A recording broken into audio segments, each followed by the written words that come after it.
All right. Welcome to We Are Something Else, episode 97, Tribe. And we are back with our Black Business series. And we got our guest tonight, Malias Kitchen. We got Adonis and Katrina joining us. Welcome to the show. Hey, how y'all doing? We're good. Hey, guys. So let's do a quick formal introduction. Well, CB, y'all already know. I do. Hey, Chris. Hey, what's going on? That's my man. That's E. Rich. He's been with us for about almost a year. Pandemic length. Yeah.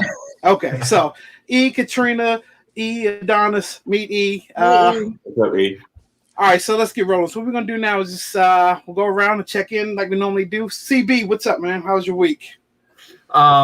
Week's been good. I think some of y'all know I got promoted at work, so this is nice. like the first week of me in a manager role, and it's like, dude, this is not the same as what I've been used to. Just the extra sense of responsibility, not even necessarily doing anything different than what I was doing for the time being, but just feeling responsible for the team and all that. So I'm ready for the weekend. Actually going to be traveling to see my baby sister down in Charlotte. So ready to get to the weekend and get on to some of that. So what's up? E, what's good with you, man? Man, I was just talking to CB about the workouts. I'm on day 13 straight of working out, losing my mind. I don't know. I'm acting like I'm trying to, go out for another football season or something. But other than that, man, work is work. And, it's just good to be here on a Thursday to have some great guests and, talk about some good stuff and just kind of get away from it for, an hour or so. Did the week feel like it flew by to y'all? It's very long. Kaleo, I feel like it has to have felt like it's been dragging for you because you can't wait to get to midnight. Look, we'll get there in a second. So I was talking to my mom earlier, right? And I don't know if did you guys just see that the CDC said it's okay if you've been fully vaccinated to take your mask off? Yeah. So I won't be doing it. so look, every now and then I wish I were a little early so I could warn you. Every now and then I go on a rant when I'm feeling passionate about something. I see, look, I mean, it's just going to happen. If I feel like I got to say something, And this is speaking to me right now because there's a couple things that there's some inconsistencies, right? So for the past year, and this is parental advisory warning. Past year, they've been beating us over the head about wear your mask. Larry Hogan's got a video, wear your damn mask, right? And then it just seems like that. Yesterday it was fine to not wear a mask outside, and all of a sudden today, you can take it off indoors too. And are we going off the honor system here? Because last time I checked, America's full of honest people, right? And I don't know if I want to leave it up to that. And last time I checked, they said that just because you've been vaccinated, you can still catch it, or you can have symptoms of it. And then, so where's the math? The math is off a little bit to me. Right? If it don't make dollars, it's not making sense, right? So I'm going to continue to wear the mask just because I done bought all these damn boxes of masks and gloves for the past year because you told me I need to wear a mask. And what I'm going to do? Just toss them? No, I'm going to wear the masks. And I don't think I'm going to go back to a world where I'm very cautious when I take it off. I used to, you see that, people on the train wearing a mask and you kind of looked at them funny, like, why are you wearing a mask? Now, if you're not wearing one, I'm going to look at you funny. just because. So let's do it. I want to go around real quick. CB, are you going to continue to wear the mask? Yeah, I've said it a couple of times over the last couple months. Like now the masks are part of the fit. So from the sneakers all the way up, like it's just part of the fit. And until I really feel that we're in a good spot, it's just going to be still a regular thing. Like even though I'm getting the shots and whatever, I'm still not taking the additional chances when I don't need to, Yep. E, what about you?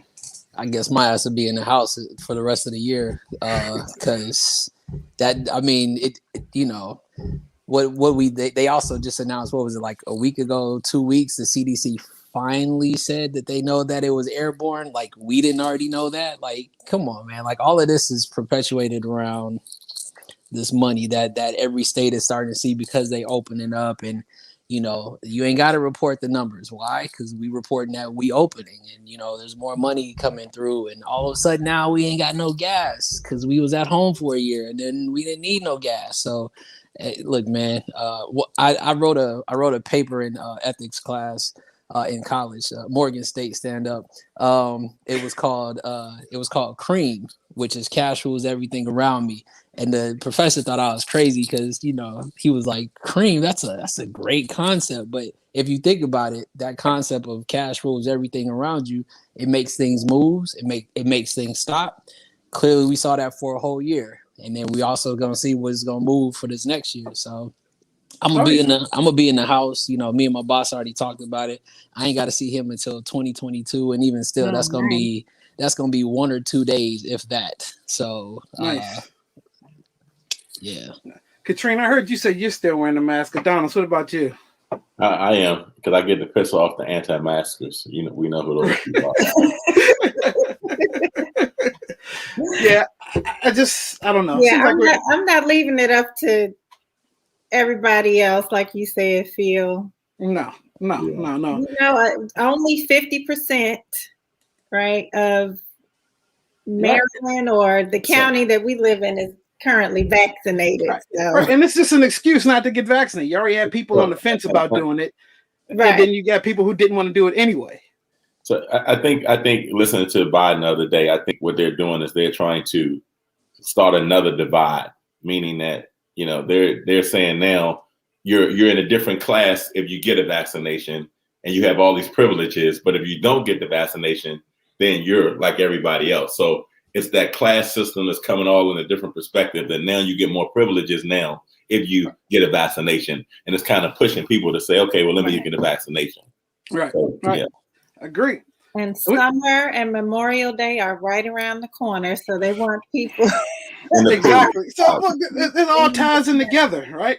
Yeah. Because I remember a year ago, you told me you had to. It was everyone's out here buying up all the damn toilet paper, and now everybody's buying up all the damn gas, right?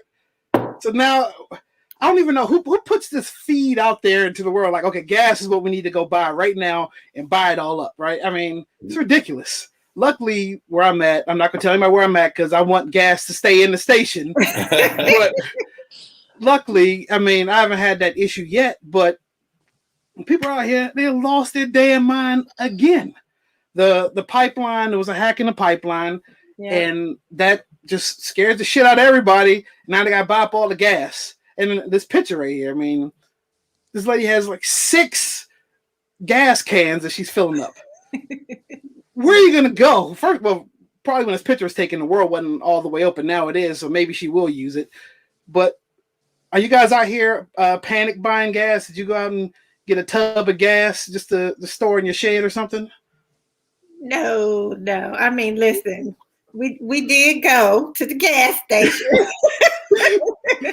but we didn't sit in line. Adonis found one where he was able to get in and out, so we're good. They did hit my head a little bit. Well, that's another thing. If y'all probably don't know, E Rich is out in Cali. So what's the pulse out in Cali? E? Man, we always got a shortage of everything. Water, gas. We got plenty of fire and earthquakes, and like, you know, so it's different out here. Nobody ran to it because gas is already high as hell. It was high as hell to begin with out here. So what, nobody being like, well, hell, I'm about to go hurry up and spend this $65 at the gas. Nah, nobody doing that. Like, and then you got more of, you know, it's LA, so you got, you know, electric cars more so than anything out this way. Mm-hmm. But I you know, like I said, it's all about cash. You know, somebody can create that, whether it's that industry that was hurting because it was a full year of them not getting the same amount of money for the gas. You create a uprise, and the next thing you know, that's what it is. Again, we went from, and then what shortage of ketchup, packets because they're not using the bottle. So now all of a sudden everybody and their mama got that drawer full of all that ketchup packets, and they looking like like this because like we've been saving them just because that's just our Well, not way even we that. do They it. got a damn drawer full of Chick-fil-A packets. Yeah, now They're only giving you one Chick-fil-A. We just saw shortage. CP, what's happening out there? Dude, like, because you live by these are the situations that like make me lose a little bit of faith in humanity every single time that it happens. And I'm like, yo, the only way to recover from this is I need to see like a cute baby and a puppy. Like, I need something to restore it because, they already said in the beginning of the week that the pipeline would be back up by the end of the week. So there's no reason to panic. And stuff like this, them shutting the pipeline down, like this happens from time to time just in real life, and it doesn't make news. So, no one does anything different. And so you had these idiots, like we left the gym at 10 p.m. on Tuesday, and my brother's like, oh yeah, like, let me try to run by the gas station real quick. There was a line going out of every gas station on Route 7 for like, it was like a quarter mile. I was like, what the hell is going on? And so, it's just idiots. And my favorite though are the pictures of the people filling up the plastic bags. Oh, just you wait, CB, just you wait. We're gonna get there. Yeah, it's like the man tells you need to go out and buy Tickle Me Elmos. So what? That year, everybody's buying a damn Tickle Me Elmo because that was the hottest gift of the year. Last year, people, you couldn't find toilet paper anywhere. And so now I got a basement full of like boxes of toilet paper because when they stocked the store, I was like, well, I'm not going to go out here with the toilet paper. And what am I going to do? Like now it's all in this. I can't even sell it. And now, now it's a gas situation. So, and that's the issue because I was able to fill up my tank, but I do have a gas can. I need to put gas in to mow my lawn. But now I don't want people to think I'm doing overkill and somebody try to shoot my ass at the gas station because I'm doing too much. So I don't. But while we're here, I want to hand out a couple awards. We'll start with this one right here. CB, you kind of alluded to it. So this is the award. This is our first time handing out awards, and this is the WAMFDA award. And if you can't tell what picture that is, this is a lady filling up to a plastic bag or a couple plastic bags with gasoline. So and I think it's very necessary to give her this award. And I'm not gonna tell you what. I'll tell you what the first two letters are, and you can probably figure out the rest. The first one is what. The second one is A, and then you can fill in the rest. Fucking dumbass award. So first of all, last time I checked, gasoline can eat through styrofoam. What the hell is it gonna do to a plastic bag that you put in your trunk? I don't know. And then this one right here. This is. Oh, I saw that one. This guy takes it upon himself and spends $4,000 on filling up. I'm assuming this is like a watering tank for like animals or whatever on a farm, obviously, right? And so he's going to get this. A long one now, but if I start you off with the first couple letters, you get it. But it's the YSMFIHY HAPHATSGFO award. Is you selfish? I'm just gonna say you selfish motherfucker. I hope you hit a pothole and that shit goes flying off award. That's the award right there. That's what This is the times we're living in. So again, what's next? I don't. We talked about that real quick. There's no need. We're not going there. Whatever. Does anybody care about Tim Tebow going back to the league? Not really. It speaks to exactly what the league has always been, which is you'll sign a dude who hasn't played in how long, and you got a whole quarterback that's sitting on the sideline that can start for predominantly probably 2/3 of the league right now, while you drafting these rookies, and you got Jameis Winston and my man that's down in New Orleans, Taysom. which is I think he's a great athlete, but as far as a starting quarterback, like, come on, bro, like. I couldn't, like, it was like that official, like, just when you thought the NFL was done slapping you in the face, oh, by the way, here this goes. This is kind of the equivalent of signing Sonny Jurgensen as a running back right now. It's just pointless. It's not going to work out. It's just, but it makes good TV, right? Gotta make TV. There you go, man. Exactly. How do you feel about that? Are you excited to see Tebow back out there after 6 years of a failing NFL career and not so hot baseball career? Absolutely not. I won't be listening. I like him as a person, but the other stuff, nah. The funny thing is, people are going to watch just to see him get his head knocked off. It's shock value. I mean, that's just what it is, Right. If not, he's talking about the Jaguars this week, right? Really? Exactly. He also needs to make the team. Well, you don't think he's going to make it?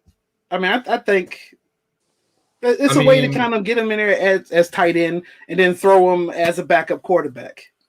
I mean, I just don't see a dude who hasn't played in the league in 6 years, who has not played this position professionally, is actually going to be good enough to compete against people who have been doing this forever. You know what I mean? Like, but this is just, it proves that it is just like any other business.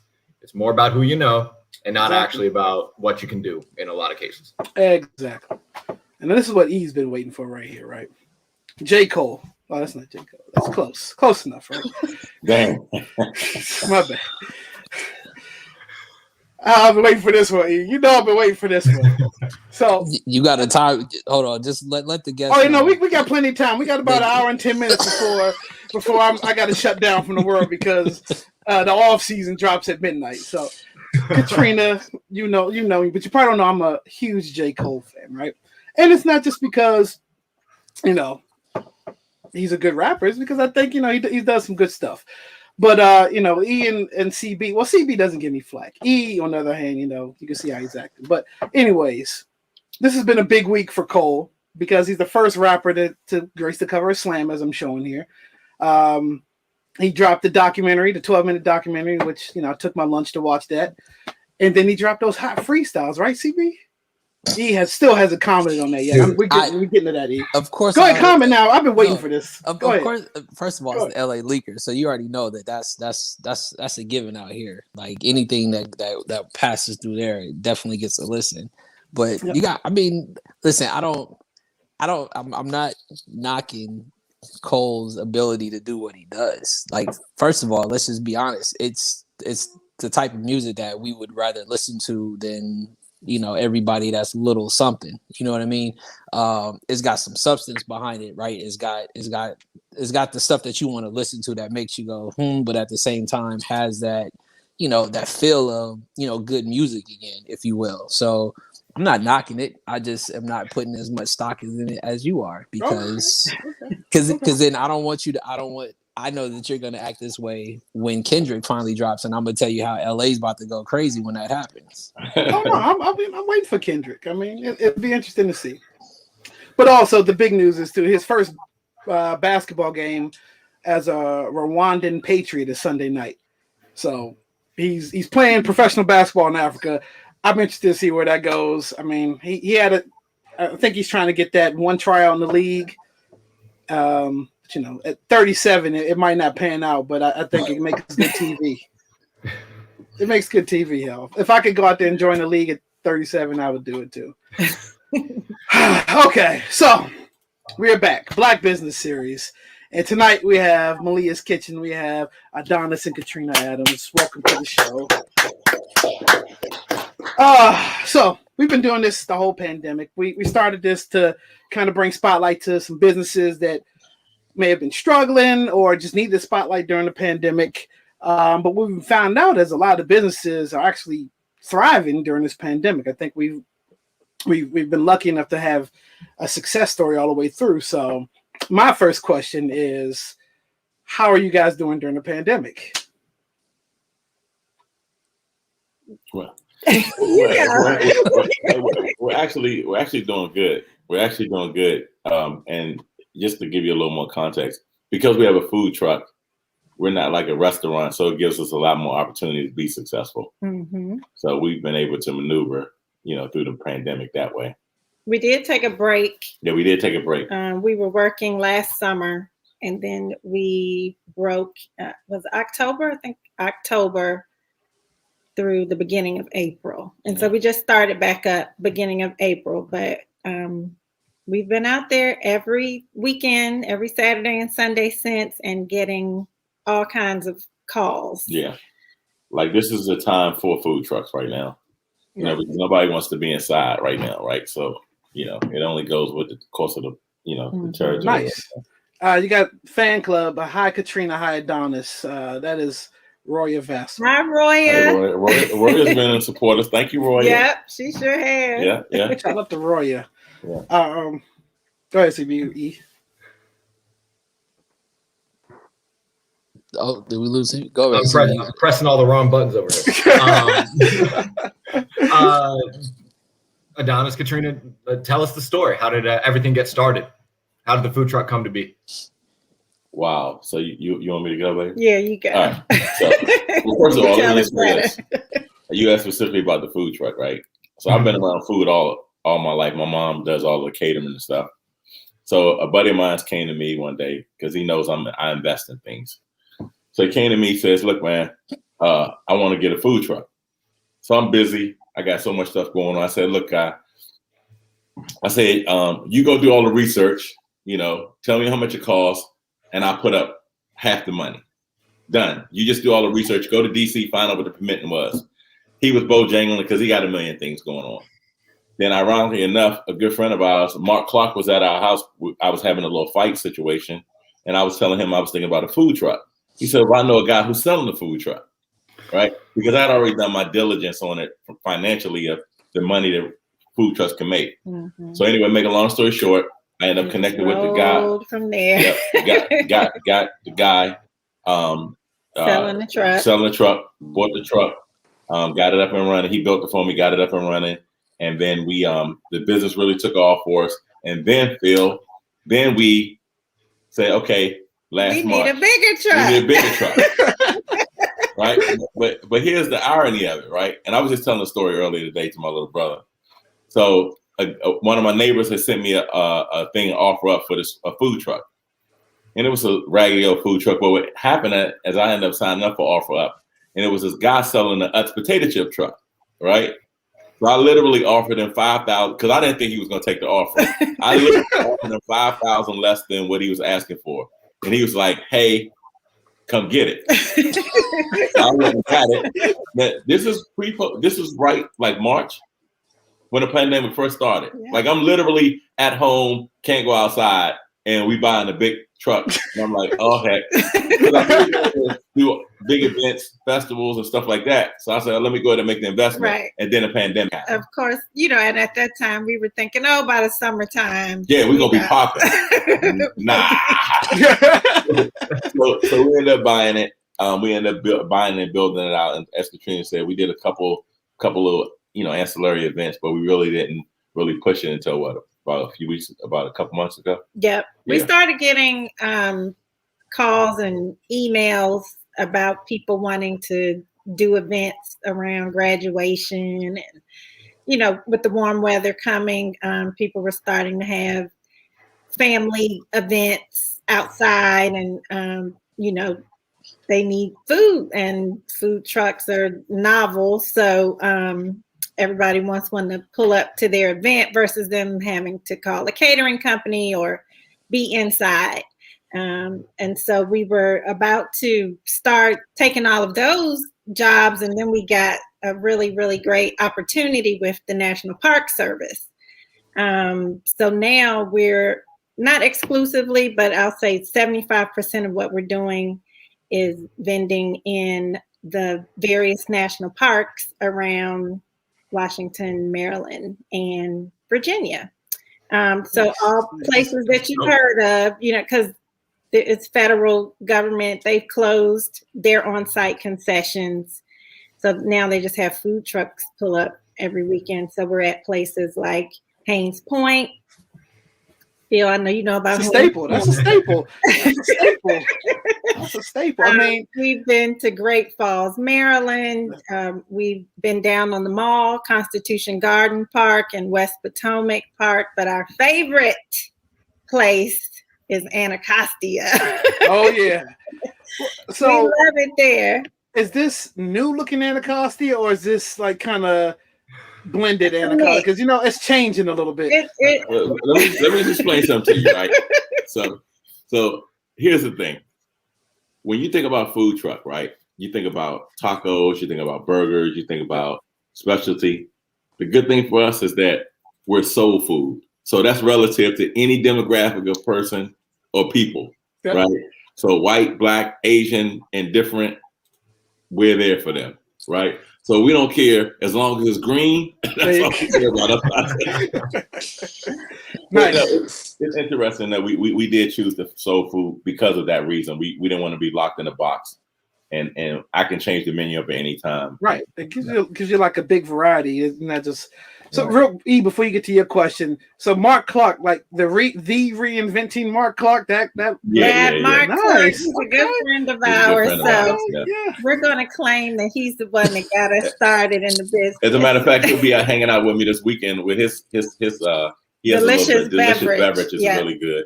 So he'll be out with us at Anacostia and at Haynes Point this weekend. Really? Okay. Landmark. Nice.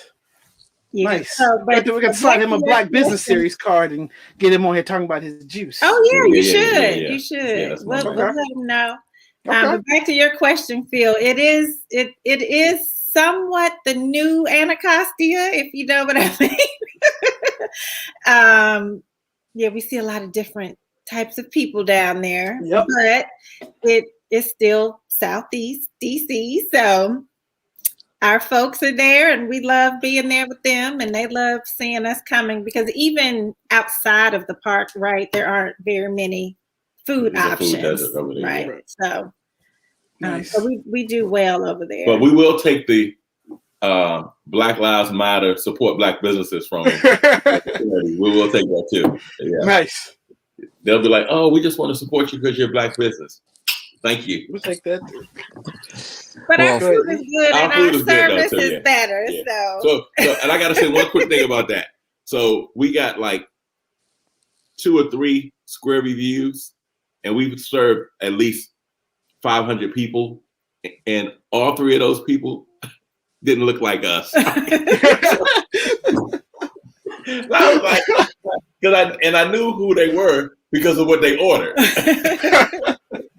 So we'll take their all. I said I'll take their business. Absolutely. Yeah. Well, first, congratulations on your success as far as where you're at with the business and expanding. I guess kind of a 2-part question. What's the pros and the cons of a food truck, if you will? And then because it's been clearly out here, LA, so we got a spot out in Burbank and different cities where they do like First Friday, but it's like a whole line of food trucks, just literally. I mean, and you can pick and choose. Mm-hmm. Clearly, the food truck industry has picked up. It's more convenient, easier. You don't have to spend that much money on the brick and mortar. But so that's why I said kind of a 2-part question, pros and cons of that. And then also, where do you see that as, more competition, other than the fact that, like you said, you guys do the soul food, which anybody can gather to, but do you see that there's more food trucks popping up in that sense of as far as what's been going on? So I would definitely say that the pros is it's one of those businesses in which, the profit margin is always going to be there. Right. Because in business, at the end of the day, you want to be in the black in business. So you're always going to look at a 200 to 300% profit margin, X your operational costs. Right. So that's the pros. The con of it all is that, with food trucks specifically, you have to have the upfront capital to invest, because nobody is going to give you money to say, okay, I'm going to give you $100,000 to open up a food truck. It doesn't work like that. And so that's the downside. Now, to the latter part of your question is this: what ended up happening was a lot of restaurants were trying to get into the food truck business in the last 6 or 7 months because they couldn't they couldn't open up. Couldn't serve. Right. But the problem with that was that there was no trucks to be converted to be food trucks, which are the mail trucks and the FedEx trucks. So although there was demand for more food trucks, they just couldn't get the vehicles out there to actually build food trucks. And very few people, they're probably only. And the materials, just like with other industry materials, the equipment, the supplies were backed up. We're backed up. So, because we were also looking at getting a concession cart, and they just, like trucks, there was a shortage. They were nowhere to be found, so someone may have decided last April or May they wanted a food truck, but they wouldn't get delivery until maybe this year. Right. Yeah. So that's the other side of that. Another pro and a con I can talk about is where we decide to conduct business. Certain counties, certain cities are better, certain states are better. So we actually are based out of Montgomery County, Maryland, because they're very open to having food trucks out here because there aren't that many. So the restrictions are not as high as in other places like DC proper, or even in Virginia or Prince George's County, Maryland. So that was a pro for us to be out here in Montgomery County because in this county, a food truck can pull up anywhere a car can park on the street. So, but unfortunately, there just aren't as many food trucks out here as in other cities. But DC is a whole different permitting process.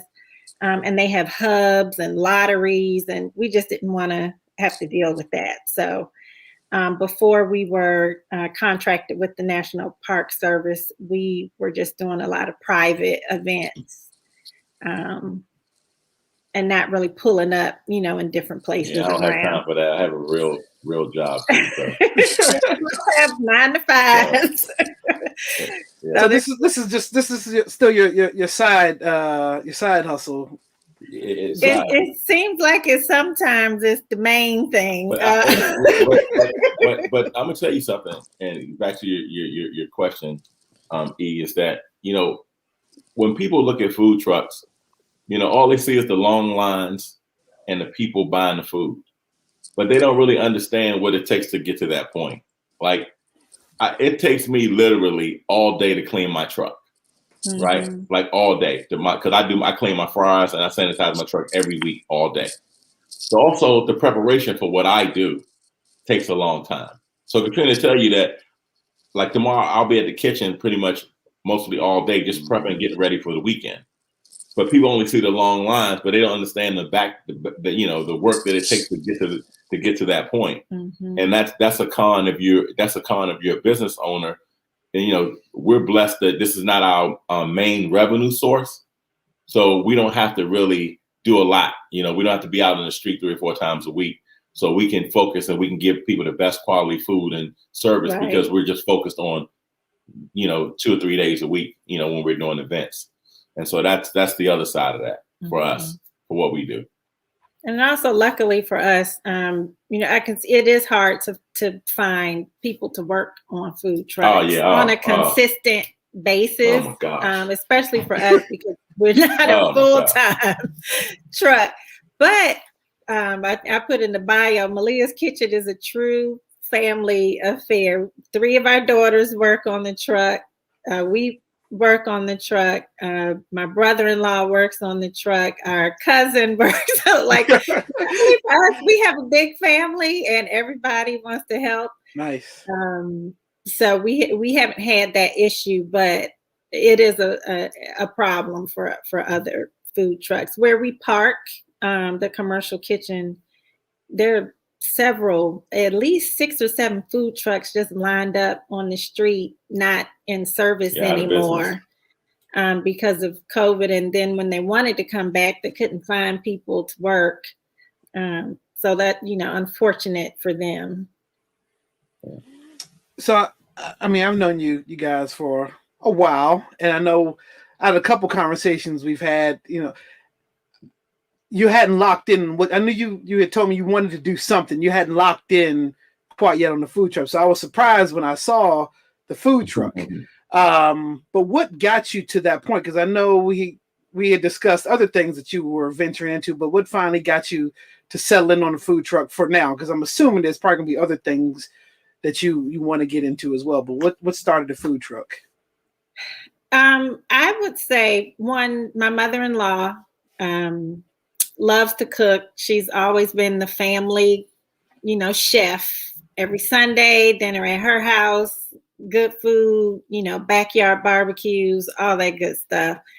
Adonis mentioned earlier, he grew up with that, and he actually cooks very well. He's the cook in the house, not me. He gained all those skills from her, and initially it was her idea to start a catering company. Okay. And she had named the catering company Malias Kitchen after her granddaughter, our daughter, who always wanted to go over grandma's on Sunday and get her good old fried chicken and macaroni and cheese. And she's a vegan now, so. But she still works on the truck. Yeah. And so she'd actually started that business, and then these other things happened where, like Adonis said, he was talking to a friend who said he wanted to start a food truck, and then another friend said, "Oh, I know somebody selling a truck," and it just all collided. And because we hadn't started something yet, we just thought that would be a good idea. Everything was pointing that way, and okay. And also too, I put my money where my mouth is, so I had to protect that cash investment that we made. So it was not an option to not go forth with it. It wasn't like I could take the keys back and say, "Hey man, take this food truck back." So once we cut the checks and we ended up building another one, I'm all the way in. So that's nice. Committed at that point. Yeah, right, yeah. Exactly. And I think that's one of the keys to true entrepreneurship, right? Of understanding that once you make that commitment, you got to be willing to add some sacrifice to that commitment, and that's what's going to make you successful. Because I work on a food truck, like I don't have no other income. Especially if it's your baby, if it's your, sometimes you put in all your driving on your creative idea. I mean, and sometimes look, hey, you're 9 to 5, got to take a back seat so you can put graphics up and logos and do camera angles and practice all that for a podcast. Right. We talk about you guys though. But no, I get it. Yeah, no, it's all good. So this is, like, in my opinion, the real important part. I want to know about the food. How do you guys choose the menu? Are there certain dishes that's these are the best sellers? Like, this is what people are generally looking for when you guys pull up? Like, I want to know about the grub. The grub, yeah. We specialize in soul food, seafood. Ooh. Oh, there's the lasagna. We haven't made that in a while. But over there on the right, you see the Adonis's famous fried shrimp, his fried fish, and his crab cakes and crab balls are amazing. I had one today. Nice. It's a crab cake today. So we eat our own food. I'm not gonna give you something that I ain't gonna eat myself.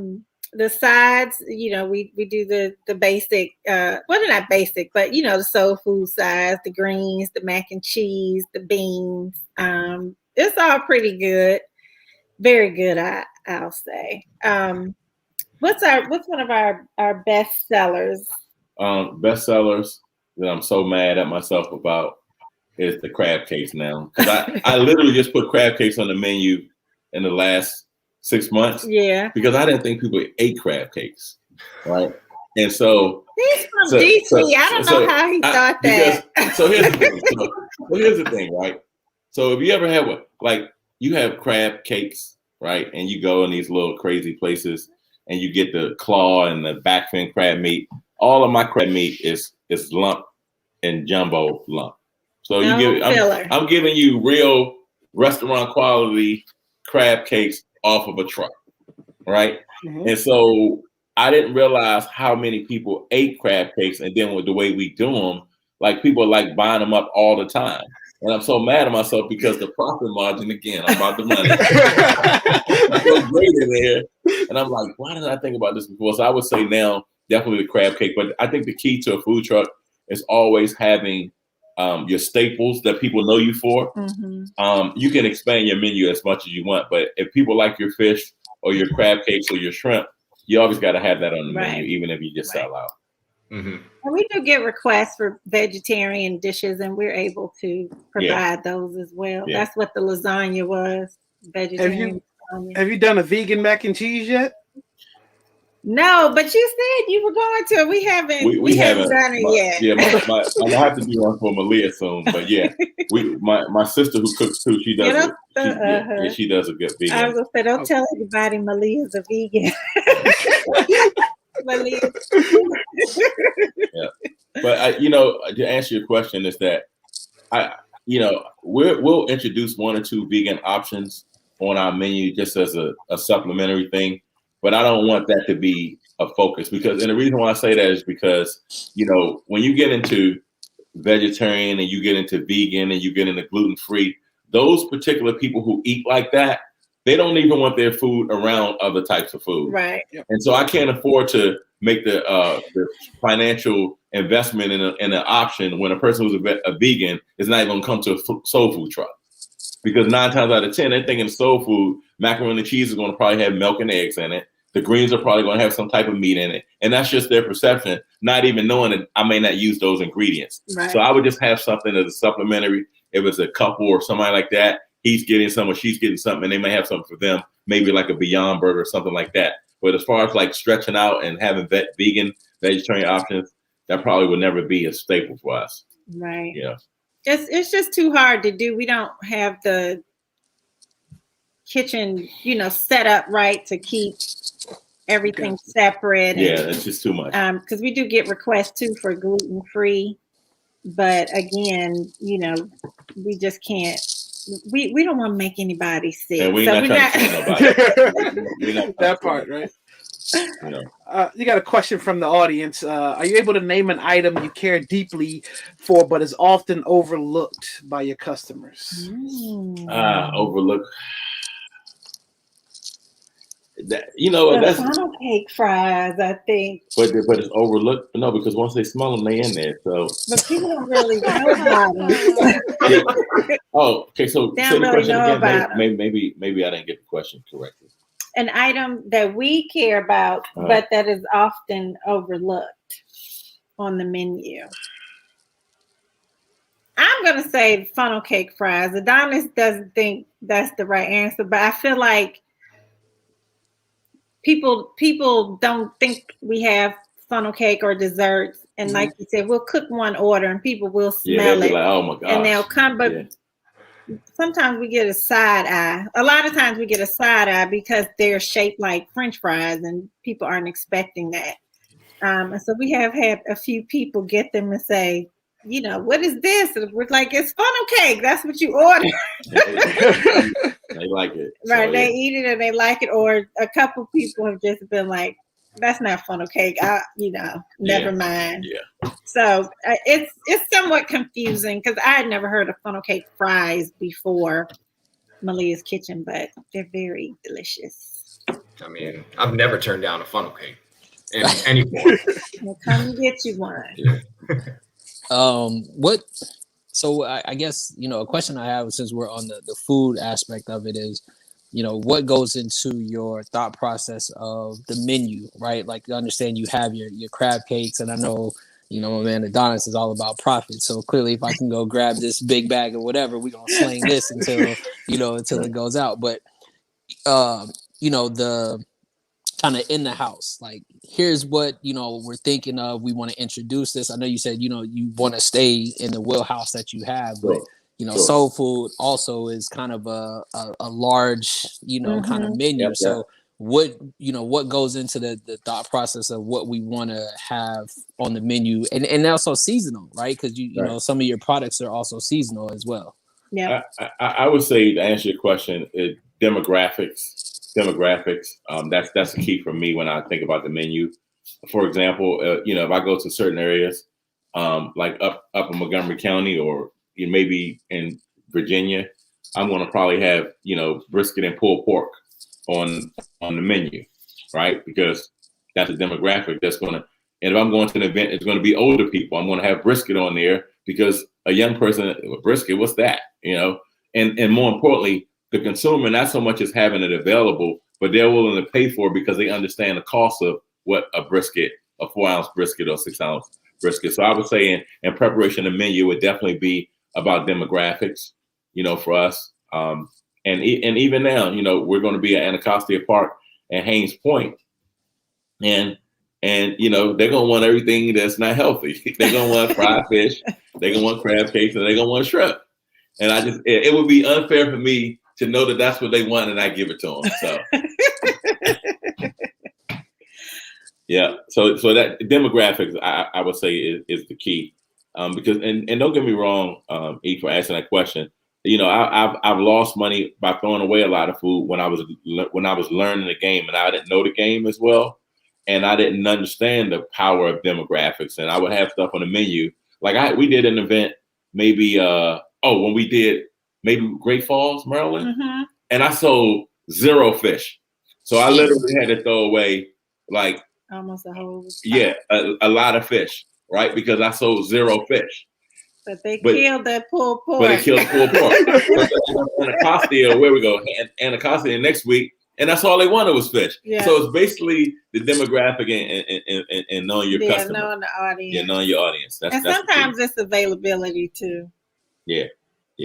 Like I just realized today I had to go buy some crab meat, and I realized today when I looked at my receipt when I got home that I got because they didn't have my regular crab meat. And I got some crab meat that's $40 a can, and I will be taking it back tomorrow. Because nobody but my wife is getting a $40 crab cake. Exactly. Thank you. But no, that's a good question. So you guys are out. You said Saturdays and Sundays mostly. Mm-hmm. What kind of time goes into prepping for those days? Like what's the cook time for you to go out just for Saturday? I'm getting better, Phil. I'm getting better. No, because here's the thing. I make all of my own batters, and we have a Malia sauce that we make. And so what I was doing before I had a commercial kitchen, I was doing it every week. I was finding myself prepping. We were right over here in the kitchen. And so now what I'm doing now is I'm prepping. Like I have my my batter, and it's in big containers now. So that's going to take 4 or 5 hours a week away from me prepping for the week. By me having a big old freeze at the commercial kitchen, I got everything there. I'll go tomorrow, do my crab cakes, do my defrosting of my fish. But the prepping generally for me, it takes 6 to 8 hours just to get ready for a 2-day weekend. Mm-hmm. Yeah. That doesn't include time spent going to right. Yeah, like today today I was at the place at Restaurant Depot. I was there for 4 hours. Yeah. So it's not easy. It's not easy. You understand what I'm saying? And at the end of the day, for me, I mentioned, I kind of alluded to it earlier. We can talk about food prep, but for me, and I tell anybody who's listening to your podcast right now or just listening to us right now, is that sanitation is highly important because you're talking about a mobile kitchen, and I tell people this all the time, especially our customers. And I hate to say it because it may offend people who have eaten off of food trucks, but the worst things to eat off of food trucks are tacos because they can give you grade C, grade D beef or chicken, and you don't even know it because once they put all that stuff on there, you don't really know what you're eating. It's like Phil going to say, I want a shot of Louis the 13th or whatever, but give me a splash of ginger ale in there. Well, if you're really not a cognac connoisseur or anything like that, once you mix it with anything, you don't even know what you're drinking at that point. Mm-hmm. So it gets to the point of that. And not only that, and the other thing in that is any food truck that's out 5 or 6 days a week, why do you want to eat off of that? Because when do they have time to clean it? So for us, it's not just preparation, but it's also about sanitization and making sure that our truck, is up to speed. Like I said, I change my oil every week. I don't have to, but I do it because I want the quality of my food to be good, and I don't want no problems from my demographic of people. We got another question from the crew. Restaurant Depot versus the Wharf versus Pro Fish. Where do you get your seafood? Now here we go. Is somebody We trying to can't start a tell food truck? all of that. No. Yep. Don't worry. This is Elena. They're very inquisitive. Okay. Definitely not the Wharf. I would never buy seafood from the Wharf, right? Because first of all, that's retail. And I don't even know the other place you said. Yeah, so we're Pro Fish. so we get our stuff from Restaurant Depot. Yeah. Yeah, because I'll invite to join my whiskey crew. Nobody. I mean, if you're in the business that we're in, if you're, like I said earlier, to eat at, you're in the food business, you're at a 200 or 300% markup. If you go buy wholesale from a place like the Wharf, now you're at a 50 to maybe 125% markup. I'm not doing anything while I only double my money. It just doesn't make sense to me. So, But but since you asked that question, if you're listening, we will start having crabs we're introducing crabs in the next couple of weeks. So you want some good Eastern Shore Chop Tank River crabs, the big heavy ones, the good ones. Yep. And not the Wharf, not the garbage you get at the Wharf. There's some stuff we bring from the Eastern Shore every week. Nice. Somebody said they fish from the Anacostia. Do you eat it? Look, you got I should have did a prerequisite about our crew. Our comment crew, they get it live in there all the time. They keep it interesting. And so A Wright and Quintapo are married, and they're getting ready to probably offer their kitchen to you if you need extra space to cook your crab cakes and all that too, because they're on 8th Street. And so they got a kitchen for you if you need one. They look. Bill, what kind of face is that? I'm just telling you, this is what has happened before. We've had guests and they offered up their kitchen. They cook the food for you, they deliver it, they'll do all that. So Real. All right. Ease it on you.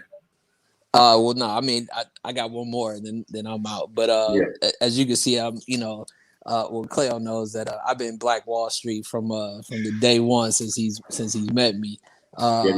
As far as what is where is the business going to be handed off? Like what's the next steps? Like what is what's the plan to see that this profitable thing that you guys came up with can stay within the family? Mm-hmm. Yep. So that's a good question. And it goes back to building that brand, right? So whether it's my kids just running it, but it's really about building that brand. And really, I look at money and investment as a tool or as a currency, something to get me to the next point. You know what I'm saying? I was never in the food business before, right? But I saw it as an investment opportunity, and it's really been, a financial blessing for us as a family. Now, as far as what's next for it, most people go from a food truck and they want to open up a brick and mortar. That would never be my model. My model would be more along the lines of, if it's someone in my family that wants to run the business and keep everything the same like we're running it, then by all means, then let it be that. I got so much stuff going on. I do crypto. I do this. I got a job. And so I'm about generational wealth there, E. So yeah. Whatever's going to make that money. The good thing is we have people in our family that are trained, in food service that can take it over and that want to. So yeah, so it would be definitely turnkey, but it's going to have to be after we get about 400% of our return back. Investment back, and then I'll be like, okay, just break me off. Just give me 25% of what y'all make. Residual income, residual. I need that residual. Franchise, right? Yeah. I know that's right. Yeah. So as we transition, we want to thank you guys for joining us. Adonis and Katrina of Malias Kitchen for our Black Business Series. Thank you. This is fun. This is good. We tell everybody that you could have been doing anything else, and your time is valuable. But we're glad that you, took time out of your night, your day, to come and sit down with us and just chop it up for a little bit. Yeah, no. So as we transition, I gave you guys some homework. Hopefully, you got the answers. I got my. Go ahead. Yeah. So this is where we're at. This is the top 3. So we ask all our guests their top 3 albums of all time and their top 3 movies of all time, right? Because all the answers are going to be different, and it kind of creates some conversation. So let's start with your movies, your top 3 movies of all time. Then we'll do your albums. Go. For me, it's Casino. Because certain things in Casino that I live by. Are you surprised? You like Princess? Yeah. And it was a good one. I hope you guys have seen. It was released last year, I think, called American maybe Skin. Earlier this year. American Skin. I have not seen that yet. With Nate Parker. Yeah, that was really good. Oh, is that okay? I know which one you're talking about. It may piss you off a little bit, but it's like a Mississippi Burning. You know, after you saw Mississippi Burning, you want to go out and choke somebody. But it's good. American Skin is good. Yeah. Okay. Let's do the albums. Albums. Off the Wall, Michael Jackson. I might be dating myself, but I can't argue with you. That's a great album. And then my favorite artist is Tamia. So anything by Tamia. Okay. And then then you said favorite artist. I gotta change. Can I change mine? Okay, look at my girls. But go ahead. No, go ahead. No, go ahead. No. You haven't been married for all this time. Hey, you said favorite album, and she said artist. See. I can't think of it. We've had other people just if they couldn't decide, just pick the artist. But now, if you got an album, something that you night and day or artist. She said Luther, so we'll go with that. Go. You like Luther? I like Joe. Joe is my favorite artist. Oh Lord, where's Roy at? Here she comes. Here she comes with the joke. That's my top. Roy likes Joe. And the album I like the best is Magic. Joe? Joe, Magic, the album. Nice. Yes, you have her. We lost. E must got something up his sleeve. I don't know. E dropped off. He's getting ready to have his segment. Oh boy. This must be for the Joe comment right here. That must be. Maybe there was the earthquake out there. All right, well, I don't know. Maybe his phone died. Okay, so no, here he is, right here. Welcome back. No, making the grand entrance. So listen, you know what? There's a reason why that happened. I'm sure because I dislike Joe, but for all the wrong reasons. I'm not saying. And listen, this is a good way because listen. There's this segment that I have that I don't know if Clay already kind of likes, No, we're just getting right there. All right. But if you want to go ahead and look, it kind of coincides to everything that just happens, right? So first of all, use the word dislike. So this guy, some people in the comments will tell you that he dislikes everything. Now, some of his topics he brings up is I agree with, but this is just E segment. E is going to state an opinion of something that's on his mind. Sometimes we agree, sometimes we don't, but it definitely gets. Katople's your biggest fan, yo. It gets people in the crowd fired up. So, all right, let's hear it. All right, so let me just kind of, as you can see the comments popping up, right? So this before you even say anything, I haven't Joe Button did his voice.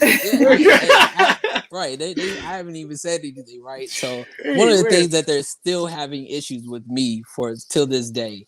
Is that I told them that I feel that lemon pepper wings are trash. And still like people just they don't agree with me. And I'm like, that's cool, but I have yet to have a consistent lemon pepper wing that is consistent, both lemon and pepper at the same time. So that's why that's why they dislike me. This one, I don't think I'm gonna get too much flack, but I'm just gonna call it what it is. So with the NBA getting ready to go to the playoffs. And, there's a big hoopla on, everything that's going on with the play-in tournament or thinking of different things. Is it just me? Or I think that the New York Knicks are the biggest overrated NBA team in the league that has only had 2 championships in its entirety, but yet everybody is so big on the Knicks. I just don't get it. I don't get it. I understand that's the Mecca and that's where people want to play, but there's also the reason why KD didn't go to the Knicks is because they're trash. Like really trash. Other than the 80s, early 90s Knicks, like I just don't get the fan appeal of why there would be Knicks fans. We had a guest on here yesterday that was from New Orleans that said he was a Knicks fan, and it blew my mind because where did you even like? How did you get to New York to be like that's my team? So I'm just going off my perception of. I think New York is trash. I don't know why people actually give it such a fan affair than they do. Oh boy. This year, I mean, overrated in general. I mean, they've had some good teams. The franchise is overrated. I mean, but the owner is trash. He's a piece of crap. But two That's titles. a big reason why they're trash. Two titles though. Two titles. Over the Lakers, Celtics. Knicks and Bulls have had some great battles. So they weren't trash then, but now, man, overall, I'm not invested in them to really have an opinion. But they're like they're kind of like the Dallas Cowboys of the NBA, you know. Hey. I know he knows what I mean by that, so I'm just gonna leave it at that. That's it. Okay. Oh, that would hurt.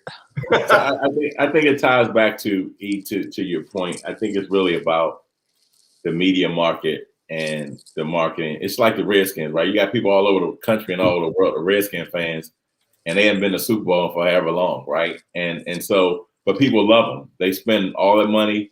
They support them. You know, the franchise worth a couple $2 billion, and they suck. But their branding and the market is so strong that people support them just for that reason. Yeah. You know, then you always have those wishful thinkers, you know, well, we're going to get it, you know, and somebody mentioned something earlier that I was going to say, about the Tim Tebow thing. You know, when you think about capitalism and marketing, it's all for shock value, right? Jerry Jones and Daniel Snyder's are the best to do it in the NFL, right? Nobody wanted RG3 in DC, but he knew that he needed to do something because people start turning their season tickets, and need to do something to make people want to be excited about the Redskins. Yeah. And that's why he went on to go RG3.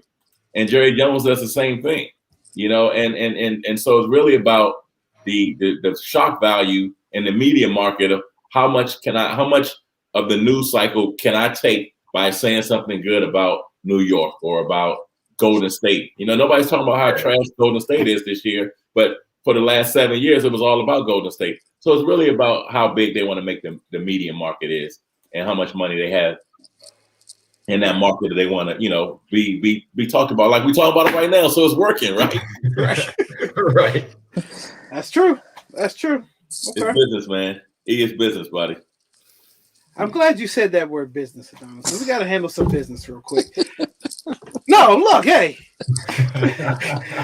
We gotta thank the people at DC Shop Pie. They are the official pizza of the We Are Something Else podcast. So if you haven't ordered from DC Shop Pie yet, make sure you check them out. We need to write WRSC. Where they at? WRSC podcast, WRSC 10 code to save 10%.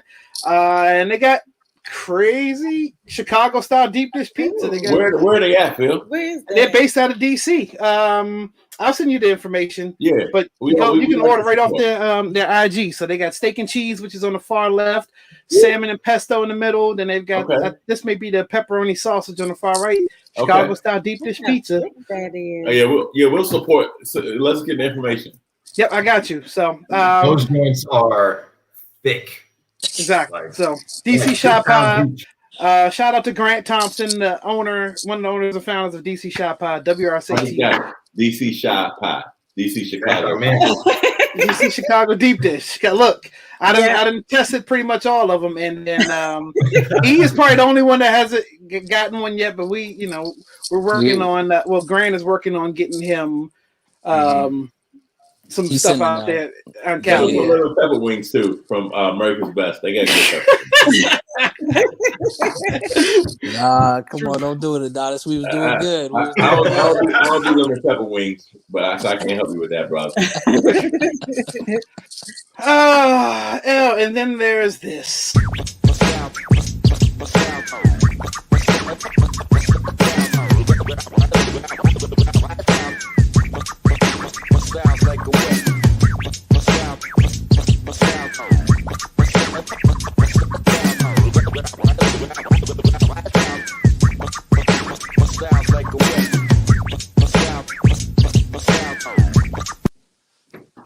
Okay. Oh, hold on. You didn't want to catch like.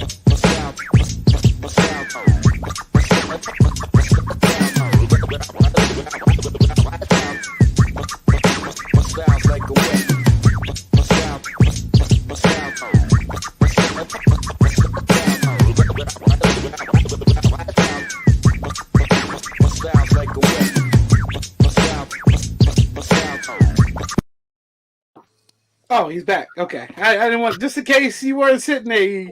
I was ready to hit that button again. Now, people.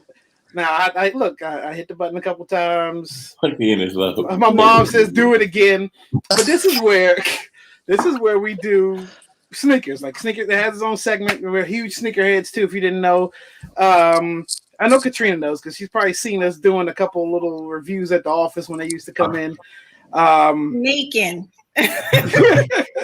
But yeah, this is sneaker segment, and look, just in case, hold on 1 second. No, I go do it.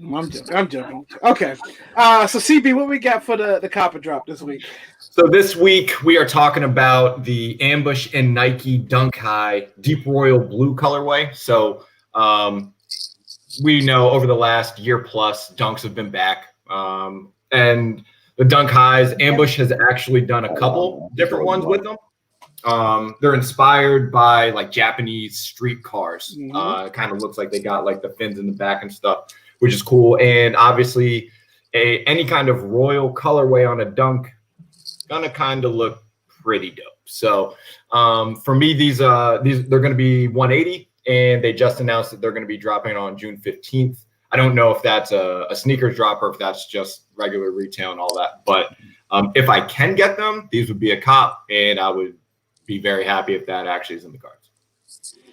Yeah, I like the red ones for sure. I definitely like the black ones, but yeah, if I had my opportunity, I would cop these. They just remind me of the ones for sure, but Right.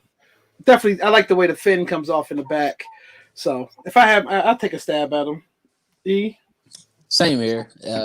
It'd definitely be a wake up at 7 o'clock in the morning on a Saturday to see if they potentially are. I get the got them or sorry that you're still a loser and you can't have any shoes. I think that he want the old Adidas forms, the Laker forms. Okay, so you don't physically have to buy them, but if you had an opportunity to get up and take your shot at them, Katrina and Adonis, would you cop them or drop them if you had an opportunity to get them? I would drop. I would probably cop them for Malia because my daughter is a sneakerhead now. Hey, there we go. Hey, there we go. Cool. All right, so this is where now we're going to spotlight some sneakers. So since you guys are the guests, you have the option of going first or going last. You let us know what order you want to go in, and we'll go from there. We'll go first. You want to go first? Yeah. Okay. And again, this is my daughter's shoe because she's the one into the sneakers. Okay. We Hey, just look. hold it up.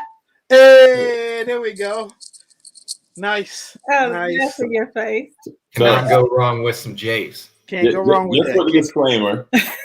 disclaimer, I've never owned a pair of Jordans ever. Because when they first came out, my dad wouldn't buy them from me because somebody ended up getting killed in my neighborhood for them. So that was definitely a no-go for me. However, when we were hanging out last week with Malia, I didn't realize that those shoes were costing $500, $600, $700. I was like, I left my pistol at home because we were in DC. I said the same thing. Some man came up to her and said, "Yo, I like your shoes." But here's the thing: Katrina was like, "Why are you walking like that?" And she was like, Oh, sure. I'm not trying to crease them. She's committed. That's real. That's a real thing. That's a That's a real real thing. thing. So look, they have crease protectors. You can get on Amazon and get her their little plastic piece that go on her shoe, and she can cut them to form her shoe. You ain't got to worry about them things creasing at all. They're small. It's almost like not a steel toe, but it creates a hard impact, so they won't. They won't mess them up. Okay. Why don't we come up with that, E? Why don't we come up with that, man? I know. Stuff like that. Right. That profit margin would have been crazy for that. Oh my gosh. Oh my gosh. Exactly. That's exactly. I'll go first, guys. Since well, next. We'll do something slight tonight. Ooh. So, Converse. Nice. Oh, those are nice. Oh, I do like. So just something basic. They got the little clear toe right here. Clear all the way around. Good. Peach bottoms. You can't tell by the light, but kind of peachish. But yeah. And then on the inside, and since Converse is owned by Nike, it's got that nice. It's got that. It's not have that Dr. J sole in there where you break your ankle and all that. Be on the ground. Exactly. So this is actually kind of nice. That's a good one. So these were already displayed on the show, but when you get a win, you get a win. So okay. When you get a win, you still have to appreciate the win. And when you wake up early morning on Saturday and you hope that finally you actually get the actual win. Let's go. Nice. There you go.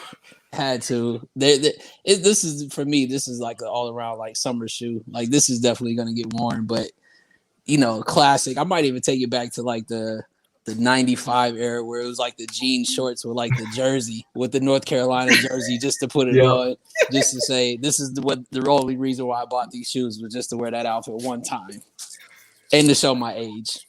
Can't go wrong with those. Nice. All right. Because we are a show that likes to bring things all the way back around. There's a sneaker for almost everything. So for this show specifically, hey, we got some Puma. Let's see that logo again, just in case. I don't know if Katrina and Adonis know that. So J. Cole has his own shoes. I don't know if y'all knew that, but a rapper with his own shoe through Puma. And these are the Dreamer Protos. So this colorway is it's based off the original prototype of the shoe. Okay. Like that's kind of like the crazy colors. It got the Dreamer logo on the back. Yeah. So this is my first pair of them. Nice. These seem like they'd actually be pretty good, like shoes to ball in. Yep. They're comfortable. So I've only worn them at the gym so far, but look like these are dope. And different shoes on the joint. Nice. All right. Katrina, Adonis, where can we find you guys? Social media? Are you active on social media? If people want to reach out and get some catering info or your schedule or where you're going to be at, where can we find you? We gotta get better. Yeah, we gotta get better on that. I do post on Thursday or Friday to let people know where we will be over the weekend. Through the rest of May, we are in a couple different places. But after May, we're pretty much in Anacostia every weekend, every Saturday and Sunday. But we are at Malias Kitchen .dmv on Instagram as well as on Facebook. Yeah, you're on Facebook. That's right. I don't know, Phil, if we're being arrogant because the business is okay. We don't need to promote, but we need to get better. Right. No, and I feel you, but there's people who. Well, when we do the Black business, we tag you and all the stuff that we find for you. But there's a lot of the generation probably under us. They, that's all they know is the internet and social media. That's all they know. You're right. We got to get better. We're getting there. we doing better. I just cook, shop, And prep, clean, and go to Restaurant Depot and drive do all that stuff. Nice. But yeah, typically, and we check the Instagram. People do send us messages through there, and usually people will just, when they purchase from us at the truck, they'll get the number. Nice. Which I don't know by heart. It's 301. See, and I got to remember the number. Put that on my. Say the number. It's 301-792, and I got an easy number: 792-3332. Oh, that's easy. Look at E like I'm over in LA and I don't remember that. But no, but yeah, so we definitely need to beef up our social media. But thank God we're just so busy on the weekends. Here you go. You know what I'm saying? Word of mouth. And also too, you asked a question earlier. I just want to say this one last thing, E, about the business is that when I even though we built a bigger truck, I really wanted to shift my business to about 80% just catering, because I know what I'm dealing with. I'm catering the food and bringing it in, but we never got there because of COVID. And so now it's kind of like we're stuck back in the food truck model. And so, I mean, we're fine with that. But, if anybody has any catering, that's easier. That's easy for us to be able to, do catering and drop off stuff as well. Yeah. What's your, real quick before I let them go, what's your, about how far in advance do you typically need for the catering? A week. Hey, At least a week. I do the cooking. I just need time to prep my fish. So I need 3 or 4 days. Listen, Adonis, all I'm doing is I'm lobbing up to you. You keep going for it, so I'm gonna keep doing it all night. I can keep doing this all night. You're a blocker. Listen, I'm just telling you, when you're ready for the market, it's all right. Let me know. I have to, bring him down sometime because for the right price, he'll try to cook for 100 people in 2 hours. If that paper right, know our limit. If that paper right, I'll let you go. We have to know our limit. For sure. That's why Katrina don't call me. I know. I'm sorry, Malia. All right. Again, we want to thank you guys. Look, we want to thank you guys for joining us. Again, I'm going to do my speech real quick before we get out of here. Look, we started the Black Business Series because of businesses like this, homegrown, kind of there, during the inception of ideas, you guys wanting to start a business and to see it come to where it is now. And, that's just awesome. And I'm glad you guys sat in with us. We're on episode 97, Katrina. You were there with me and hold on. Let me give when Roya said that me and Chris should start a podcast. When we doing up for 100? We're trying to figure that out, get the last bit of stuff in on that, but we're working on that. So, but 100's got to be big, right? So a lot of people don't, make it to episode 30, but we're at 100. So, and shout out to Sean Xavier, his birthday. That's our boy from the Hot Seat Podcast. Shout out to him. Happy birthday, Sean. What else? I think that's share, subscribe. Yeah, all that good stuff. See, you can find us everywhere. We're on YouTube. We're live on YouTube every Thursday at 9:30. Yep. Instagram, Facebook. It's called Google Podcast now, right? CB, I think it's not even Google Play anymore. Spotify, SoundCloud. Oh, and then I don't know if you guys have heard. I gotta start promoting this too, CB. Me and CB single all on the way to Aspen. We got our song is out. Go check us out. You can, I think the link is in our bio on our We Are Something Else page. Yeah. Yep. Again, we want to thank you guys. For hear that. I don't know if you've seen Dumb and Dumber, you really get the references. Yeah. Let's see. What did I say? Company. She saw she's a company resources for our show. Katrinas Story. Don't put them out there like that, Roya. What Yo, what's up, Dan? There we go. Okay. Just making sure we're saying, give a shout out to everybody. And because somebody said that, this is what I tell my future son-in-law. He got all these people in his ear, and this is what I tell him. If everybody could be a millionaire, then everybody would be a millionaire. People ain't willing to sacrifice and do what it takes to be successful in business. Like, just because you can cut hair good, that don't mean go start a barbershop. Right? Yeah, that's right. You know, we're gonna end on that note. You guys stay in the room, and we're about to end the show. Sorry, y'all. We got something else. Peace. J. Cole in an hour and